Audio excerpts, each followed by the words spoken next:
Viewers ಎಲ್ಲ ಹೇಗಿದ್ದೀರಾ? ಕ್ಷೇಮವಾಗಿದ್ದೀರಾ? ಸೌಖ್ಯವಾಗಿದ್ದೀರಾ? ಹಾಗೂ ದೇವರ ನಾಮ ಜಪವನ್ನು ಮಾಡ್ತಾ ಇದ್ದೀರಾ ಅಂತ ತಿಳ್ಕೊಳ್ತಾ, ಯಾರ್ಯಾರು ನಾಳೆ ಮತ್ತು ನಾಡಿದ್ದು ಜ್ಯೇಷ್ಠ ಹುಣ್ಣಿಮೆ ಇದೆ, ರಿಲೀಸ್ ಮಾಡಲಿಕ್ಕೆ ಹಾಗೂ ಮ್ಯಾನಿಫೆಸ್ಟ್ ಮಾಡಲಿಕ್ಕೆ ತುಂಬ ಒಳ್ಳೆಯ ಸಮಯ. ಯಾರ್ಯಾರಿಗೆಲ್ಲ ನಿಮ್ಮ ತುಂಬ ವರ್ಷಗಳಿಂದ ತುಂಬ ಪ್ಯಾಟ್ರನ್ ಬ್ರೇಕ್ ಮಾಡೋಕ್ಕಾಗ್ತಾ ಇಲ್ಲ, ಯಾವ ಪ್ರೋಗ್ರೆಸ್ಸು ಇಲ್ಲ, ಗ್ರೋತ್ ಇಲ್ಲ, ತುಂಬ ಮ್ಯಾನಿಫೆಸ್ಟ್ ಮಾಡಬೇಕು ಅಂತ ಇದ್ದೀವಿ, ಏನೇನೋ ಮಾಡ್ತಾ ಇದ್ದೀವಿ, ಆಗ್ತಾ ಇಲ್ಲ ಅಂದರೆ ಈ 2 ದಿನದಲ್ಲಿ ನೀವು ಬೇಲಿಫ್ ರಿಚುವಲ್ ಮಾಡೋದ್ರಿಂದ ಒಳ್ಳೆ ಒಂದು ಅಭಿವೃದ್ಧಿಯನ್ನು ಅಥವಾ ಒಂದು ಆ ಸ್ಟಕ್ನೆಸ್ ರಿಲೀಸನ್ನು ಖಂಡಿತ ಮಾಡಬಹುದು. ಈ ಒಂದು ಎನರ್ಜಿನ ಖಂಡಿತ ವೇಸ್ಟ್ ಮಾಡ್ಕೋಬೇಡಿ. ನೀವೇ ಆದರೂ ಮಾಡಬಹುದು ಅಥವಾ ನನ್ನ ಸಹಾಯವನ್ನು ಕೂಡ ನೀವು ತಗೋಬಹುದು. ತುಂಬ ಸ್ಟಬನ್ ಆಗಿದೆ, ಆಗ್ತಾನೆ ಇಲ್ಲ ಅಂತಂದರೆ ಈ ಹುಣ್ಣಿಮೆಯಿಂದ ಬರೋ ಅಮಾವಾಸ್ಯೆ 15 ದಿನಗಳ ತನಕ ನೀವು ರಿಲೀಸಿಂಗ್ ರಿಚುವಲನ್ನು ಮಾಡಿಸಿದ್ರೆ 15 ದಿನಗಳ ಕಾಲ ಖಂಡಿತ ನಿಮಗೆ ಉತ್ತಮ ಒಂದು ಪ್ರೋಗ್ರೆಸ್ಸನ್ನು ನೀವು ಜೀವನದಲ್ಲಿ ನೋಡಬಹುದು. ನಿಮ್ಮ ಜೀವನದಲ್ಲಿ ಕ್ರಮೇಣ ಅಭಿವೃದ್ಧಿ ಆಗೋದನ್ನು ನೋಡ್ಬೋದು. ನಿಮ್ಮ ಸಮಸ್ಯೆಗಳೆಲ್ಲ ದೂರ ಹೋಗಿ ನಿಮ್ಮ ಜೀವನದಲ್ಲಿ ಸ್ಟೆಬಿಲಿಟಿ ಬರೋದನ್ನು ನೀವು ಕಾಣಬಹುದು. ಸೊ ಇದಕ್ಕೋಸ್ಕರ ನೀವು ಬೇಲಿಫ್ ರಿಚುವಲನ್ನು ಮಾಡಿಸ್ಬೇಕು ಅಂತ ಇದ್ದರೆ ಖಂಡಿತ ನನ್ನ ಡಿಸ್ಕ್ರಿಪ್ಷನ್ನಲ್ಲಿರೋಂತಹ ನಂಬರ್ಗೆ ಮೆಸೇಜನ್ನು ಮಾಡಿ ಈ ಅಪಾಯಿಂಟ್ಮೆಂಟನ್ನು ಬುಕ್ ಮಾಡ್ಕೊಳ್ಳಿ. ಕೇವಲ ಲಿಮಿಟೆಡ್ ಸೀಟ್ಸ್ ಮಾತ್ರ, ಯಾಕಂದರೆ ತುಂಬ ಜಾಸ್ತಿ ಆಯಿತು ಅಂತ ಅಂದರೆ ಅದನ್ನು ಮಾಡಲಿಕ್ಕೂ ನಮಗೂ ಹೆವಿ ಎನರ್ಜಿ ಆಗೋದ್ರಿಂದ ಅದನ್ನು ಬ್ಯಾಲೆನ್ಸ್ ಮಾಡಲಿಕ್ಕೆ ಕಷ್ಟ ಆಗುತ್ತೆ. ಸೊ ಹಾಗಾಗಿ ಬೇಗ ಬೇಗ ಅಪಾಯಿಂಟ್ಮೆಂಟನ್ನು ಬುಕ್ ಮಾಡ್ಕೊಳ್ಳಿ. ಲಿಮಿಟೆಡ್ ಸೀಟ್ಸ್ ಮಾತ್ರ ಇದೆ. ಬನ್ನಿ, ಈ ಒಂದು ಹುಣ್ಣಿಮೆಗೆ ಯೂನಿವರ್ಸಿಂದ ನಿಮಗೆ ಏನು ಮೆಸೇಜ್ ಬರ್ತಾ ಇದೆ ಅಂತ ನೋಡೋಣ. ಸೊ ಇಲ್ಲಿ ತುಂಬ ಹೆವಿ ಎನರ್ಜಿ ನನಗೆ ಫೀಲ್ ಆಗ್ತಾ ಇದೆ. ಆ್ಯಕ್ಚುಲಾಗಿ ನನ್ನ ರೀಡಿಂಗಲ್ಲಿ ನೀವು ಅಬ್ಸರ್ವ್ ಮಾಡ್ತಾ ಬಂದಿದ್ರೆ ನೋಡಬಹುದು, ಯಾವುದೇ ಕಾರಣಕ್ಕೂ ನಾನು ನೆಗೆಟಿವ್ ಎನರ್ಜಿನ ಅಷ್ಟು ಅದಕ್ಕೆ ಫೋಕಸ್ ಮಾಡೋದಿಲ್ಲ. ಬಟ್ ಇವತ್ತು ತುಂಬ ಹೆವಿಯಾಗಿ ಬರ್ತಾ ಇದೆ ಎನರ್ಜಿ. ಹಿಂದೆ ನೀವು ತುಂಬ ಖುಷಿಯಾಗಿದ್ರಿ, ನಿಮ್ಮ ಫ್ಯಾಮಿಲಿ ಲೈಫು ಅಥವಾ ನಿಮ್ಮ ಪರ್ಸ್ನಲ್ ಲೈಫು ತುಂಬ ಚೆನ್ನಾಗಿತ್ತು. ಆದರೆ ಕ್ರಮೇಣ ಬರ್ತಾ ಬರ್ತಾ ಬರ್ತಾ ಅದು ಸಮಸ್ಯೆಗಳ ಸುಳಿಯಲ್ಲಿ ಸಿಕ್ಕಾಕೊಳ್ತು. ಬೇಡದೇ ಇರೋವಂತಹ ಆಗೋದಕ್ಕೆ ಶುರುವಾಯಿತು, ಮನಸ್ತಾಪಗಳು ಶುರುವಾಯಿತು, ಹಣಕಾಸಿಗೆ ಸಂಬಂಧಪಟ್ಟಂಗೆ ತೊಂದರೆಗಳು ಶುರುವಾಯಿತು, ನಿಮ್ಮ ಸುತ್ತಮುತ್ತ ಕಿರಿಕಿರಿ ಜಾಸ್ತಿ ಆಯಿತು. ಏನಾಗ್ತಾ ಇದೆ ಅಂತಲೇ ಗೊತ್ತಾಗದೇ ಇರುವಂತಹ ಒಂದು ಪರಿಸ್ಥಿತಿಗೆ ನೀವು ಬಂದಿದ್ದಿರಬಹುದು. ಸೊ ಈ ರೀತಿ ಒಂದು ಎನರ್ಜಿ ನಿಮ್ಮ ಜೀವನದಲ್ಲಿತ್ತು ಅಂದರೆ ಖಂಡಿತ ಈ ಒಂದು ಮೆಸೇಜು ನಿಮಗೆ ಯೂನಿವರ್ಸಿಂದ ಬಂದಿರೋ ಅಂಥದ್ದು, ಮಾ ಕಾಳಿ ಆಶೀರ್ವಾದದಿಂದ ಬಂದಿರೋ ಅಂತಹದ್ದು. ಇದು ನಿಮಗೆ ಕನೆಕ್ಟ್ ಆದರೆ ಮಾತ್ರ ನೀವು ಮುಂದಕ್ಕೆ ವಿಡಿಯೋನ ನೋಡೋದಕ್ಕೆ ಇರಿ. ಇಲ್ಲ ಅಂತಂದರೆ ಇಲ್ಲ, ಇದು ನನಗೆ ರೆಸನೇಟ್ ಆಗ್ತಾ ಇಲ್ಲ, ನನ್ನ ಇಂಟ್ಯೂಷನ್ ಇದು ನಂಗಲ್ಲ ಅಂತ ಹೇಳ್ತಾ ಇದೆ ಅಂದರೆ ಖಂಡಿತ ನೀವು ಇಲ್ಲಿಗೆ ಸ್ಕಿಪ್ ಆಗಬಹುದು. ಸೊ ಹಾಗಿದ್ರೆ ಬನ್ನಿ, ಇವತ್ತಿನ ಕಾರ್ಡ್ಸು ಈ ಮೂಲಕ ತಾಯಿ ಮಾ ಕಾಳಿ ಎನರ್ಜಿ ತುಂಬ ನನಗೆ ಸೆನ್ಸ್ ಆಗ್ತಾ ಇದೆ. ಅವರ ಒಂದು ಬ್ಲೆಸ್ಸಿಂಗ್ಸು, ಗೈಡೆನ್ಸು ನಿಮಗೆ ಇವತ್ತು ಕೊಡೋದಕ್ಕೆ ತಾಯಿ ನನ್ನನ್ನು ಈ ರೀಡಿಂಗಿಗೆ ಕೂರಿಸಿದ್ದಾರೆ. ಮೊದಲೇ ಹೇಳ್ದಂಗೆ ಕಾರ್ಡಲ್ಲಿ ನಿಮ್ಮ ಒಂದು 11 ಎನರ್ಜಿ ಕಾಣಿಸ್ತಾ ಇದೆ. ತುಂಬ ಮ್ಯಾನಿಫೆಸ್ಟ್ ಈಸಿಯಾಗಿ ಮಾಡ್ತಾಯಿದ್ರಿ, ನಿಮ್ಮ ಲೈಫ್ ತುಂಬ ಚೆನ್ನಾಗಿತ್ತು, ಸೆಲೆಬ್ರೇಷನ್ ಇತ್ತು, ನಿಮ್ಮ ಸುತ್ತ ಇರುವಂತಹ ಎಲ್ಲ ಒಂದು ಎನರ್ಜಿ ಹೈ ವೈಬಲ್ ಇತ್ತು. ಏನೇ ಅಂದರೂ ಕೂಡ ಹಿಂಗೆ ಟಕ್ಕ ನನಗೆ ಆಗ್ತಾಯಿತ್ತು. ಬಟ್ ಯಾವುದೇ ವ್ಯಕ್ತಿಯ ಆಗಮನ ನಿಮ್ಮ ಜೀವನದಲ್ಲಿ ಆದ ನಂತರ ಮತ್ತು ಇನ್ನು ಕೆಲವರಿಗೆ ನಿಮ್ಮ ಒಂದು ರಿಲೇಷನ್ಶಿಪ್ಗೆ ಇನ್ನೊಬ್ಬ ವ್ಯಕ್ತಿ ಎಂಟ್ರಿ ಆದ ನಂತರ ಅದರಲ್ಲಿ ಪ್ರೋಗ್ರೆಸ್ಸು ಸ್ಲೋ ಆಗೋದಕ್ಕೆ ಶುರುವಾಯಿತು. ಇದರಲ್ಲಿ ಥರ್ಡ್ ಪಾರ್ಟಿ ಎನರ್ಜಿ ಕೂಡ ಇದೆ. ಸೊ ಡೆವಿಲ್ ಎನರ್ಜಿ ತುಂಬ ಎದ್ದು ಕಾಣಿಸ್ತಾ ಇದೆ. ನೀವು ಯಾವುದೋ ಸಂಬಂಧನ ಉಳಿಸ್ಕೋಬೇಕು ಅಂತ ತುಂಬ ಪ್ರಯತ್ನ ಪಡ್ತಾ ಇದ್ದೀರಾ. ಬಟ್ ಅದು ತುಂಬ ಅಬ್ಸ್ಟ್ರಕಲ್ ಆಗ್ತಾ ಇದೆ, ತುಂಬ ಕಷ್ಟ ಆಗ್ತಾ ಇದೆ. ನೀವು ಎಷ್ಟೇ ನಿಮ್ಮತನವನ್ನು ಬಿಟ್ಕೊಟ್ಟು ಅವರಂತೆ ನೋಡ್ಕೋತೀನಿ ಅಂದ್ರೂ ಕೂಡ ಅದರಲ್ಲಿ ನೀವು ಗೆಲ್ತಿಲ್ಲ, ಸೋಲ್ತಾ ಇದ್ದೀರಿ. ಎಮೋಷನಲಿ ತುಂಬ ಪೇನನ್ನು ನಾನಿಲ್ಲಿ ಗಮನಿಸ್ತಾ ಇದ್ದೀನಿ. ತುಂಬ ಚೆನ್ನಾಗಿ ಇದ್ದಂತಹ ಇಲ್ಲೂ ಕೂಡ ಪೇರ್ ನೋಡ್ತಾ ಇದ್ದೀರಾ, ಇಲ್ಲೂ ಕೂಡ ಪೇರ್ ನೋಡ್ತಾ ಇದ್ದೀರಾ. ಇಲ್ಲಿ ಸೆಲೆಬ್ರೇಷನ್ನಲ್ಲಿರೋ ಅಂತಹ ಈ ಒಂದು ಕಪಲ್ ಆಗಿರ್ಬೋದು ಅಥವಾ ಫ್ರೆಂಡ್ಸ್ ಆಗಿರಬಹುದು, ಲವ್ ರಿಲೇಷನ್ಶಿಪ್ ಆಗಿರಬಹುದು. ಸೊ ನೋಡಿ, ಇಲ್ಲಿ ಯಾವುದೋ ಒಂದು ದುಷ್ಟಶಕ್ತಿಯ ಬಂಧನದಲ್ಲಿ ಸಿಕ್ಕಾಕ್ಕೊಂಡಿದೆ. ಅದು ನಿಮ್ಮದೇ ಆದಂತಹ ಒಂದು ನೆಗೆಟಿವ್ ಎನರ್ಜಿ ಇರಬಹುದು ಅಥವಾ ಬೇರೆಯವರಿಂದ ಸೆಂಡ್ ಆಗಿದ್ದಿರಬಹುದು. ಸೊ ನಿಮ್ಮ ಸುತ್ತ ಒಂದು ಬ್ಲ್ಯಾಕ್ ಎನರ್ಜಿ, ನನಗೆ ಅದು ನಿಮ್ಮ ಆರ ಬ್ಲಾಕ್ ಆಗಿದ್ದಿರಬಹುದು ಅಥವಾ ನಿಮ್ಮ ಜೀವನದಲ್ಲಿ ಕಪ್ಪು ಕಾರ್ ಮೋಡ ಅಂತಾರಲ್ಲ, ಆ ರೀತಿ ಒಂದು ಎನರ್ಜಿ ಕಾಣಿಸ್ತಾ ಇದೆ. ಇಲ್ಲಿ ನೀವು ಎಷ್ಟೇ ಸೋತು ನಿಮ್ಮ ಜೀವನದಲ್ಲಿ ಸುಮಧುರತೆಯನ್ನು ತರಬೇಕು ಅಂತ ಪ್ರಯತ್ನ ಪಟ್ಟರು ಕೂಡ ಅದಕ್ಕೆ ಬೆಂಕಿ ಬೀಳ್ತಾ ಇದೆ. ನಿಮ್ಮ ಪ್ರಯತ್ನಗಳಿಗೆಲ್ಲ ಅಡೆತಡೆ ಉಂಟಾಗ್ತಾ ಇದೆ. ಸೊ ಇಲ್ಲಿ ನಿಮ್ಮ ಇನ್ನೊಬ್ಬ ವ್ಯಕ್ತಿ, ನಿಮ್ಮ ಜೀವನದಲ್ಲಿರುವಂತಹ ಇನ್ನೊಬ್ಬ ವ್ಯಕ್ತಿಯ ಮೈಂಡ್ ವೀಕ್ ಇರಬಹುದು ಅಥವಾ ಅವರ ಒಂದು ಜಾತಕವನ್ನು ಇಲ್ಲಿ ಯಾವುದಾದ್ರೂ ಪುರೋಹಿತರ ಹತ್ರ ತೋರಿಸ್ಲಿಕ್ಕೆ ಇಲ್ಲಿ ಮೆಸೇಜ್ ಬರ್ತಾ ಇದೆ. ಬಿಕಾಸ್ ಈ ರೀತಿ ಬ್ಲ್ಯಾಕ್ ಎನರ್ಜಿಗೆ ಅವರು ಅಡಿಕ್ಟ್ ಆಗೋದು ಅಥವಾ ಅವ್ರಿಗೆ ಸುಲಭವಾಗಿ ಸರೆಂಡರ್ ಆಗೋದು ಅವರ ಜಾತಕದಲ್ಲಿ ಏನಾದರೂ ವೀಕ್ ಇದ್ದಾಗ, ದೋಷಗಳಿದ್ದಾಗ. ಸೊ ಇಲ್ಲಿ ಖಾಲಿ ಮಾತೆ ಹೇಳ್ತಿದ್ದಾರೆ, ಆದಷ್ಟು ಬೇಗ ಅವರ ಏನು ಜಾತಕವನ್ನು ತೋರಿಸಿ ಯಾವ ಗ್ರಹದಿಂದ ಅವ್ರಿಗೆ ದೋಷ ಇದೆ ಅದನ್ನು ತಿಳ್ಕೊಂಡು ಅದಕ್ಕೆ ರೆಮಿಡಿ ಮಾಡಲಿಕ್ಕೆ ಹೇಳ್ತಾ ಇದ್ದಾರೆ. ಹಾಗೆ ನಿಮ್ಮ ಇಬ್ಬರ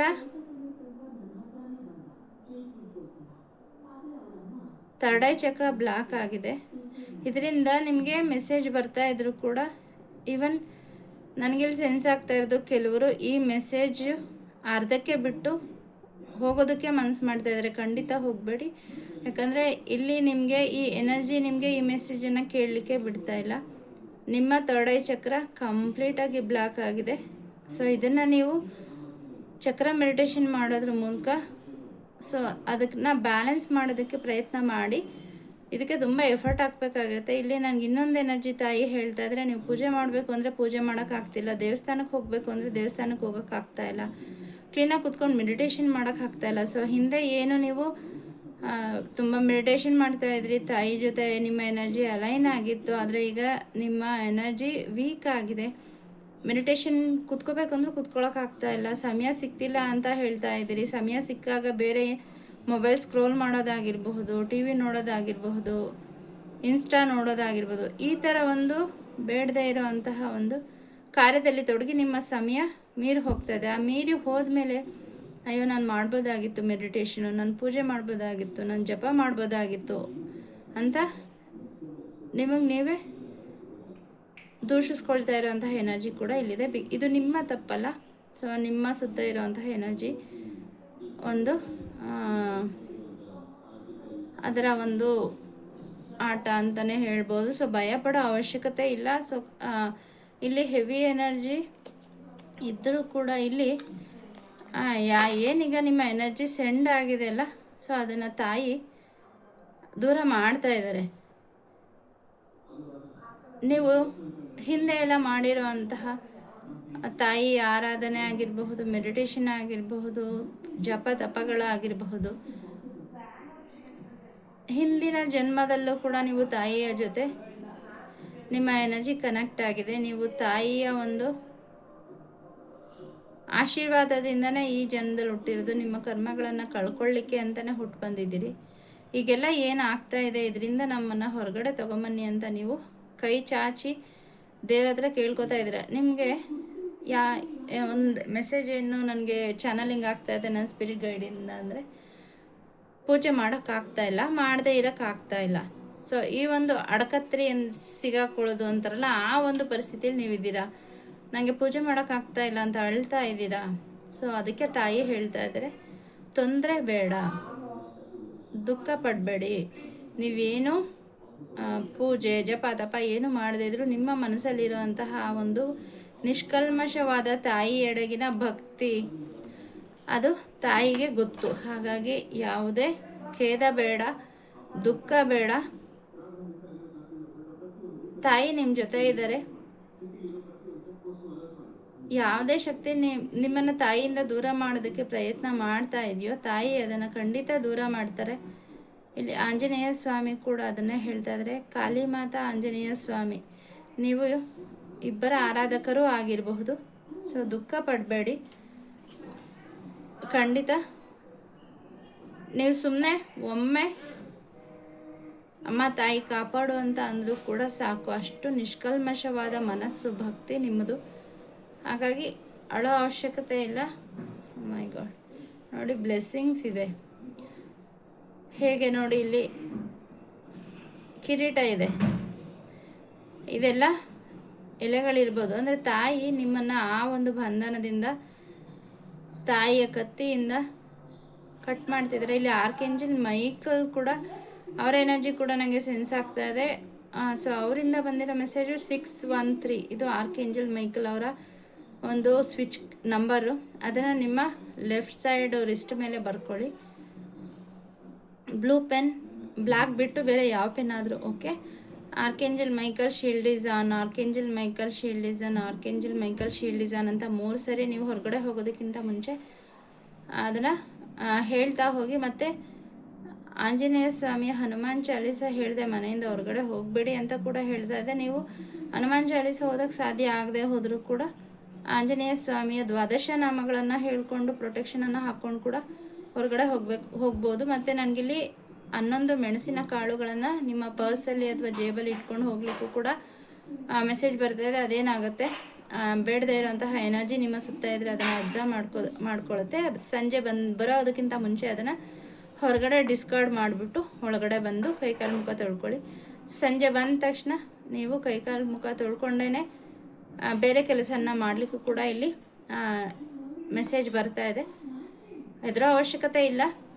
ಸೊ ಇದ್ರ ಬಗ್ಗೆ ಹೌದು, ನಾನು ಪರ್ಸ್ನಲ್ ರೀಡಿಂಗ್ ತೊಗೋತೀನಿ. ನಿಮಗೆ ಇದ್ರ ಬಗ್ಗೆ ಏನಾದರೂ ಭಯ ಇದೆ ಅಥವಾ ಪ್ರೊಟೆಕ್ಷನ್ ಹಾಕ್ಕೊಳ್ಳೋದು ಹೇಗೆ, ಅದನ್ನು ರಿಲೀಸ್ ಮಾಡಬೇಕು, ನನಗೆ ಮ್ಯಾನಿಫೆಸ್ಟ್ ಆಗ್ತಾಯಿಲ್ಲ, ಈ ಥರ ಏನೇ ಸಮಸ್ಯೆ ಇದ್ರೂ ಕೂಡ ಖಂಡಿತ ನೀವು ಕಾರ್ಡನ್ನು ಮತ್ತು ಪರ್ಸ್ನಲ್ ರೀಡಿಂಗ್ ತೊಗೋಬಹುದು. ಮತ್ತು ಅಲ್ಲಿ ನಿಮಗೇನು ಮೆಸೇಜ್ ಬರುತ್ತೆ ಮತ್ತು ಪ್ರೊಟೆಕ್ಷನ್ಗೆ ಏನು ಮಾಡಬೇಕು, ಯಾವ್ಯಾವ ರಿಚುವಲ್ಸ್ ಮಾಡಬೇಕು ಅಂತ ತಿಳ್ಕೊಬಹುದು. ಮಾತೆ ಕಾಳಿಯ ಒಂದು ಮ್ಯಾನಿಫೆಸ್ಟೇಷನ್ ರಿಚುವಲ್ ಕೂಡ ನೀವು ನನ್ನಿಂದ ಮಾಡಿಸಬಹುದು. ಅದು ತುಂಬ ಪವರ್ಫುಲ್ಲು. ಅದರಲ್ಲಿ ಆಗದೇ ಇರೋದೇ ಇಲ್ಲ ಅಂತ ಹೇಳಬಹುದು. ಅದರಲ್ಲಿ ನಂಬಿಕೆ ಇರಬೇಕು, ಶ್ರದ್ಧೆ ಇರಬೇಕು. ತಾಯಿಯಿಂದ ಎಲ್ಲವೂ ಸಾಧ್ಯ ಅನ್ನೋ ಅಂತಹ ಒಂದು ಅಚಲವಾದ ನಂಬಿಕೆ ಇರಬೇಕು. ಮತ್ತು ತಾಯಿ ಏನು ಹೇಳ್ತಾರೆ ಅದನ್ನು ನೀವು ಮಾಡಬೇಕು. ಇಷ್ಟನ್ನು ಮಾಡಿದ್ರೆ ಖಂಡಿತ ನೀವು ಕಾಳಿ ಮಾತೆಯ ಒಂದು ಮ್ಯಾನಿಫೆಸ್ಟೇಷನ್ನು, ಪ್ರೊಟೆಕ್ಷನ್ನು, ಈ ರಿಚುವಲಿಂದ ನೀವು ಖಂಡಿತ ನಿಮ್ಮ ಜೀವನದಲ್ಲಿ ಏನನ್ನೇ ಆದರೂ ಕೂಡ ಒಳ್ಳೆಯದನ್ನು ಮ್ಯಾನಿಫೆಸ್ಟ್ ಮಾಡಬಹುದು. ಸೊ ಇದಕ್ಕೋಸ್ಕರ ನೀವು ನನ್ನ ಸಹಾಯವನ್ನು ತೆಗೆದುಕೊಳ್ಬಹುದು. ಆ ಸಮಯವನ್ನು ಸುಮ್ಮನೆ ಮುಂದಕ್ಕೆ ಹಾಕ್ತಾ ಯೋಚನೆ ಮಾಡ್ತಾ ಕೂತ್ಕೊಂಡ್ರೆ ಯಾವುದು ಕೂಡ ಸಾಧ್ಯ ಆಗೋದಿಲ್ಲ. ಮತ್ತೆ ಆ ಕಾಲವನ್ನು ತೆಗೆದುಕೊಂಡು ಬರೋದಕ್ಕೆ ಸಾಧ್ಯ ಇಲ್ಲ. ಆ ವ್ಯಕ್ತಿಯನ್ನು ನಿಮ್ಗೆ ಮತ್ತೆ ಪಡ್ಕೊಳ್ಳೋಕ್ಕೆ ಸಾಧ್ಯ ಇಲ್ಲ.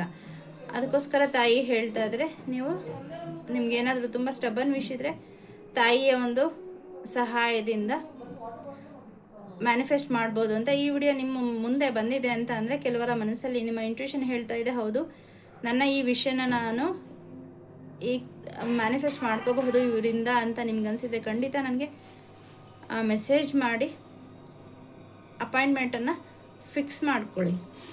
ಸೊ ಕಾಳಿ ಮಾತೆ ತುಂಬ ಎನರ್ಜಿ ಹೈ ಇರುತ್ತೆ. ಆ ತಾಯಿಯಿಂದ ಆಗದೇ ಇರೋದಿಲ್ಲ ಅಂತಲೇ ಹೇಳ್ಬಹುದು.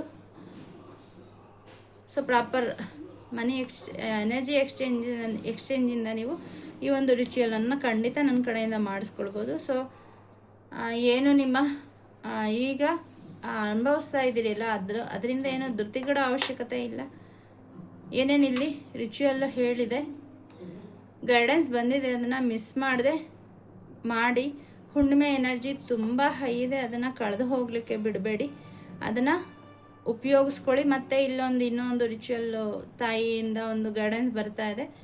ನಿಮ್ಮ ವಿಷಯ ಯಾವುದು ಮ್ಯಾನಿಫೆಸ್ಟ್ ಆಗ್ತಾ ಇಲ್ಲ ಅದನ್ನು ಆಗಿದೆ ಅನ್ನೋ ಥರ ಬರೆದು ಒಂದು ಗಾಜಿನ ಲೋಟದಲ್ಲಿ ನೀರನ್ನು ಹಾಕಿ ನಿಮ್ಮ ಕೈಗೆ ಉಪ್ಪನ್ನು ತಗೊಳ್ಳಿ. ಉಪ್ಪನ್ನು ತಗೊಂಡು ನಿಮ್ಮ ಆ ಒಂದು ಅಫರ್ಮೇಷನನ್ನು ಉಪ್ಪು ನೋಡ್ತಾ ಹೇಳಿ. ಸಪೋಸ್ ಈಗ ನಿಮಗೆ ಮ್ಯಾರೇಜ್ ಫಿಕ್ಸ್ ಆಗಿಲ್ಲ ಅಂತ ಅಂದರೆ thank you so much Kali Mata, ಅಥವಾ ನಿಮ್ಮ ಯಾರಿಷ್ಟ ದೇವರಿದ್ದಾರೆ ಅವರ ಹೆಸರನ್ನು ಹೇಳಿ. Thank you so much universe, ನಿಮ್ಮ ಕೃಪೆಯಿಂದ ಈ ಸೋ ಆ್ಯಂಡ್ ಸೋ ವ್ಯಕ್ತಿ ಜೊತೆಗೆ ಅಥವಾ ನನ್ನ ಕಂಪ್ಯಾಟಿಬಲ್ ಸೋಲ್ಮೇಟ್ ಜೊತೆಗೆ ನನ್ನ ಮದುವೆ ಫಿಕ್ಸ್ ಆಗಿದೆ. ಇಂಥ ತಿಂಗಳಲ್ಲಿ ನನ್ನ ವಿವಾಹ ಅದ್ಧೂರಿಯಾಗಿ ನೆರವೇರಿದೆ. ನಾನು ನನ್ನ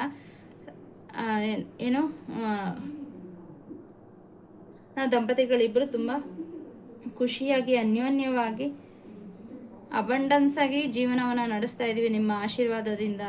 ಈ ಥರ ಒಂದು ಫಾರ್ ಎಕ್ಸಾಂಪಲ್ ಅಷ್ಟೇ ಇದು. ಆ ಥರ ಅಫರ್ಮೇಷನನ್ನು ಉಪ್ಪು ನೋಡ್ತಾ ಹೇಳಿಬಿಟ್ಟು ಆ ಉಪ್ಪನ್ನು ಆ ನೀರಿಗೆ ಹಾಕಿ ಸಂಪೂರ್ಣ ಕರಗೋದಕ್ಕೆ ಬಿಡಿ. ಆಮೇಲೆ ನೀವು ಈ ಅಫರ್ಮೇಷನನ್ನು ನಿಮ್ಮ ಜೀವನದಲ್ಲಿ ಏನು ನೀವು ಮ್ಯಾನಿಫೆಸ್ಟ್ ಮಾಡಬೇಕು ಅಂತಿದ್ದೀರ ಅದು ಆಗಿರೋ ಥರ ಅದನ್ನು ಬರೆದುಬಿಟ್ಟು 1176 ನಂಬರನ್ನು ಅದಕ್ಕೆ ಆ್ಯಡ್ ಮಾಡಿ ಅದನ್ನು ವಿಷನ್ನು ಏನು ಉಪ್ಪು ನೀರು ಇರುತ್ತಲ್ಲ ಅದಕ್ಕೆ ಹಾಕಿ ಅದನ್ನು ಹೊರಗಡೆ ಚಂದ್ರನ ಬೆಳಕಲ್ಲಿ ಇಟ್ಟು ಬೆಳಗ್ಗೆ ಸೂರ್ಯ ಹುಟ್ಟೋದಕ್ಕಿಂತ ಮುಂಚೆ ಅದನ್ನು ತೊಗೊಂಬಂದು ಒಳಗಡೆ ಇಟ್ಕೋಬೇಕು. ಆ ನಂತರ 21 ದಿನ ಅದನ್ನು ಯಾರಿಗೂ ಕಾಣದ ಹಾಗೆ ನಿಮ್ಮ 11 ಅಥವಾ 21 ದಿನ ನಿಮ್ಮ ಹಾಸಿಗೆ ಮಂಚದ ಕೆಳಗೆ ಆಗಿರಬಹುದು ಅಥವಾ ಯಾವುದಾದ್ರೂ ಯಾರು ಮುಟ್ಟಬಾರ್ದು ಅಂಥ ಜಾಗದಲ್ಲಿಟ್ಟು 21 ದಿನ ಆದಮೇಲೆ ಯಾರು ತುಳಿದೇ ಇರುವಂತಹ ಜಾಗದಲ್ಲಿ ಅದನ್ನು ಹಾಕಬೇಕು. ಇಷ್ಟು ದಿನದ ಒಳಗಡೆ ಏನೇನು ಅಬ್ಸ್ಟಕಲ್ಸ್ ಇರುತ್ತೆ ಅದೆಲ್ಲ ರಿಲೀಸ್ ಆಗಿ ಅದರಲ್ಲಿ ಬದಲಾವಣೆ ಒಳ್ಳೆಯ ರೀತಿಯಲ್ಲಿ ಆಗೋದನ್ನು ನೀವು ನೋಡಬಹುದು. ಸೊ ಇದು ಯಾರಿಗೆ ಅಂತ ಗೊತ್ತಿಲ್ಲ. ಸೊ ಖಂಡಿತ ಇದನ್ನು ಮಾಡಿ ರಿಲೇಷನ್ಶಿಪ್ಪಲ್ಲಾಗಿರ್ಬೋದು, ಹಣದಲ್ಲಾಗಿರ್ಬೋದು, ಕೆಲಸದ್ದಾಗಿರಬಹುದು, ಇದನ್ನು ನೀವು ಮಾಡೋದ್ರಿಂದ ಅದರಲ್ಲಿರುವಂತಹ ಸ್ಟಕ್ನೆಸ್ಸು ರಿಲೀಸ್ ಆಗಿ ಒಳ್ಳೆಯ ರೀತಿಯಲ್ಲಿ ಬದಲಾವಣೆ ಆಗುತ್ತೆ. ಇನ್ನು ಹಣದ ವಿಷಯಕ್ಕೆ ಸಂಬಂಧಪಟ್ಟಂಗೆ ನಿಮಗೇನಾದರೂ ತುಂಬ ಸಮಸ್ಯೆಗಳಿತ್ತು ಅಂದರೆ ಒಂದು ಚಕ್ಕೆಯ ಪೀಸು ರೌಂಡ್ ಬರುತ್ತೆ ನೋಡಿ, ಫುಲ್ಲು ಗ್ರಂಥಿಗೆ ಅಂಗಡಿಯಲ್ಲಿ ಸಿಗುತ್ತೆ. ಅದರ ಮೇಲೆ ನಿಮ್ಮ ವಿಷನ್ನು ಬರೀರಿ ಹಣಕ್ಕೆ ಸಂಬಂಧಪಟ್ಟಂಗೆ. ನಾನು ಪ್ರತಿ ತಿಂಗಳು ಇಷ್ಟು ಹಣವನ್ನು ಸಂಪಾದನೆ ಮಾಡ್ತಾಯಿದ್ದೀನಿ ಯೂನಿವರ್ಸ್ನ ಬ್ಲೆಸ್ಸಿಂಗ್ಸಿಂದ ಅಂತ 1176 ಅಂತ ಬರೆದ್ಬಿಟ್ಟು ಅದನ್ನು ಸುಡಬೇಕು. ಅದು ಸಂಜೆ ಆದಮೇಲೆ ಮಾಡಬೇಕು. ಅದರಿಂದ ಬರೋ ಹೊಗೆ ಯೂನಿವರ್ಸಿಗೆ ಹೋಗ್ತಾ ಇದ್ದಾಗ ನಿಮ್ಮ ವಿಷಯ ಮ್ಯಾನಿಫೆಸ್ಟ್ ಆಗಿ ನಿಮ್ಮ ಜೀವನದಲ್ಲಿ ಬರ್ತಾ ಇದೆ ಅಂತ ವಿಜುವಲೈಸ್ ಮಾಡಬೇಕು. ಸೊ ಈ ಥರ ಮಾಡೋದ್ರಿಂದ ನೀವು ಹಣಕ್ಕೆ ಸಂಬಂಧಪಟ್ಟ ಎಲ್ಲ ಸಮಸ್ಯೆಗಳನ್ನು ಕೂಡ ಬಗೆಹರಿಸ್ಕೋಬಹುದು. ಸೊ ಯಾರಿಗೆ ಸಾಧ್ಯ ಆಗುತ್ತೆ ಯಾವುದು ಬೇಕೋ ಅದನ್ನು ಮಾಡ್ಕೊಳ್ಳಿ. ಸೊ ನನಗೆ ಬಂದಿದ್ದ ಗೈಡೆನ್ಸ್ ಇದು ತುಂಬ ರಿಚುವಲ್ಸ್ ಇದೆ, ಬಟ್ ಈಗ ನನಗೆ ಸಿಕ್ಕಿರೋಂಥ ಗೈಡೆನ್ಸ್ ಈ 2 ರಿಚುವಲ್ಸು ಯಾರ್ಯಾರಿಗೆಲ್ಲ ಮಾಡೋಕ್ಕೆ ಸಾಧ್ಯ ಆಗುತ್ತೆ ಖಂಡಿತ ಮಾಡಿ. ನಿಮ್ಮ ಜೀವನದಲ್ಲಿ ಸಂಪೂರ್ಣವಾಗಿ ಅಲ್ಲದೆ ಹೋದರೂ ಕೂಡ ನಿಮ್ಮ ಏನು ಸ್ಟಕ್ನೆಸ್ ಇದೆ ಅದು ರಿಲೀಸ್ ಆಗ್ತಾ ಹೋಗುತ್ತೆ. ಜೀವನದಲ್ಲಿ ಬದಲಾವಣೆಗೆ ಒಂದು ಹೊಸ ಬಾಗಿಲೇ ತೆಗೆದುಕೋಬಹುದು. ಸೊ ಇಷ್ಟೊತ್ತು ನನ್ನ ವಿಡಿಯೋನ ನೋಡೋದಕ್ಕೆ ಥ್ಯಾಂಕ್ ಯು ಸೋ ಮಚ್. ನೀವು ಸೂಪರ್ ಥ್ಯಾಂಕ್ಸನ್ನು ಕಳಿಸ್ಬೋದು. ಹೈಪ್ ಮೆಸೇಜನ್ನು ಕೆಳಗಡೆ ಹೈಪ್ ಅಂತಿದೆ, ಆ ಹೈಪ್ ಮಾಡಿದ್ರೆ ಪಾಯಿಂಟ್ ಜಾಸ್ತಿ ಆಗುತ್ತೆ. ಇದರಿಂದ ಹೆಚ್ಚು ಹೆಚ್ಚು ಜನರ ಬಳಿ ಈ ವಿಡಿಯೋ ತಲುಪೋದಕ್ಕೆ ಸಹಾಯ ಆಗುತ್ತೆ. ಸಬ್ಸ್ಕ್ರೈಬ್ ಮಾಡಿ, ಯಾರ್ಯಾರು ಸಬ್ಸ್ಕ್ರೈಬ್ ಮಾಡಿಲ್ಲ ಶೇರ್ ಮಾಡಿ, ಬೆಲ್ ಬಟನನ್ನು ಕ್ಲಿಕ್ ಮಾಡಿ. ನಾನು ವಿಡಿಯೋ ಅಪ್ಲೋಡ್ ಮಾಡಿದ ತಕ್ಷಣ ನಿಮಗೆ ಈ ವಿಡಿಯೋ ಸಿಗುತ್ತೆ. ಯಾವುದೇ ನಿಮ್ಮ ವಿಶ್ವ ಅಥವಾ ನಿಮ್ಮ ಜೀವನದಲ್ಲಿ ಸಮಸ್ಯೆ ಎದುರಿಸ್ತಾ ಇದ್ರು ಕೂಡ ಸ್ಪಿರಿಚುವಲಲ್ಲಿ ಅದಕ್ಕೆ ಉತ್ತರ ಇಲ್ಲ, ಸೊಲ್ಯೂಷನ್ ಇಲ್ಲ ಅಂತ ಅನ್ನೋ ಹಂಗೆ ಇಲ್ಲ. ಸೊ ಆ ಥರ ನಿಮಗೆ ಯಾರ ಮಾರ್ಗದರ್ಶನ ಇಲ್ಲದೆ ನಮ್ಗೆ ಸಮಸ್ಯೆ ಬಗೆಹರಿತಿಲ್ಲ ಅನ್ನೋ ಅಂಥದ್ದಾಗಿದ್ರೆ ಖಂಡಿತ ನೀವು ನನ್ನ ಅಲ್ಲ ನಿಮ್ಮನ್ನು ಕನೆಕ್ಟ್ ಮಾಡಿರೋದು ಯೂನಿವರ್ಸು. ಸೊ ಯೂನಿವರ್ಸ್ ಆಸೆಯಿಂದ ನೀವು ನನ್ನ ಕನೆಕ್ಟ್ ಮಾಡ್ಕೋಬಹುದು. ಯೂನಿವರ್ಸಿಂದ ಏನು ಮೆಸೇಜ್ ಬರುತ್ತೆ, ಏನು ಮಾಡಬಹುದು ಅನ್ನೋದನ್ನು ಖಂಡಿತ ನಾನು ಯೂನಿವರ್ಸ್ನ ಒಂದು ಗೈಡೆನ್ಸನ್ನು ನಿಮಗೆ ತಲುಪಿಸ್ತೀನಿ. ಖಂಡಿತ ನನ್ನನ್ನು ಕಾಂಟ್ಯಾಕ್ಟ್ ಮಾಡಲಿಕ್ಕೆ ಯೋಚನೆ ಮಾಡಬೇಡಿ. ಆ ದೇವ್ರು ನಿಮಗೆ ಒಳ್ಳೇದು ಮಾಡಲಿ. ಶಿವಾಯ ಗುರುವೇ ನಮಃ, ಶ್ರೀಮಾತ್ರೇ ನಮಃ, ಓಂ ದುಂ ದುರ್ಗಾಯೇ ನಮಃ, ಓಂ ಕ್ರೀಂ ಕಾಲಿಕಾಯೇ ನಮಃ. Thank you.